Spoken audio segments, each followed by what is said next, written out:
యేసుక్రీస్తుని నమ్ముకోవడం అంటే మరలా తిరిగి జన్మించడం. ఒకటి తిరిగి జన్మించకుండా దేవుని రాజ్యం చూడలేడని దేవుని వాక్యం చెప్తుంది. దేవుని వాక్యంలో అంత కరెక్ట్ గా చెప్పాడంటే యేసుక్రీస్తు. మరి ఒక వ్యక్తి తిరిగి జన్మించకుండా దేవుని రాజ్యాన్ని అనుభవించలేడు. తిరిగి జన్మించేటప్పుడు ఖచ్చితంగా మనము దేవుని వలన మనము జన్మించాలంటే దేవుని పైన విశ్వాసంతో జన్మించాలి. దేవుని విశ్వాసము, మన విశ్వాసము దేవుని శక్తిని ఆధారం చేసుకుని ఉండాలి. ఎప్పుడైతే దేవుని శక్తిని బట్టి ఆయన నమ్ముకుంటామో, దేవుని మహిమను బట్టి ఆయన నమ్ముకుంటామో, మనం ఎప్పుడు కూడా పాపం చేయలేము. పరిశుద్ధాత్మ చేత నింపబడి మన ద్వారా అనేకుల్ని రక్షించుకుంటాం. ఎప్పుడైతే లోకానుసారంగా అదిగో అందరు నమ్ముకున్నారు కాబట్టి నేను నమ్ముకున్నాను, అందరూ చర్చికి వెళ్తున్నారు కాబట్టి నేను చర్చికి వెళ్తున్నాను అన్నట్టుగా మన విశ్వాసం ఉంటే మన వలన ఎవరికి లాభం ఉండదు. అదే దేవుని శక్తిని ఆధారం చేసుకుని నమ్మితే ఆ విశ్వాసం వలన మనము ఏ పాపం చేయలేము, పాపం మన దగ్గరికి రాదు, మన వలన 10 మంది రక్షించబడతారు.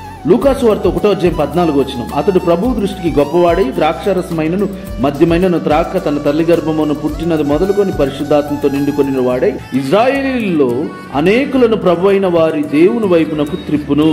యోహాను గారు పుట్టక ముందే అతను పుట్టినప్పటి నుంచి పరిశుద్ధాత్మతో నింపబడి దేవుని దృష్టికి గొప్పవాడై అనేకుల్ని రక్షిస్తాడని రాయబడింది. అలాగే మనం కూడా దేవుని సంకల్పము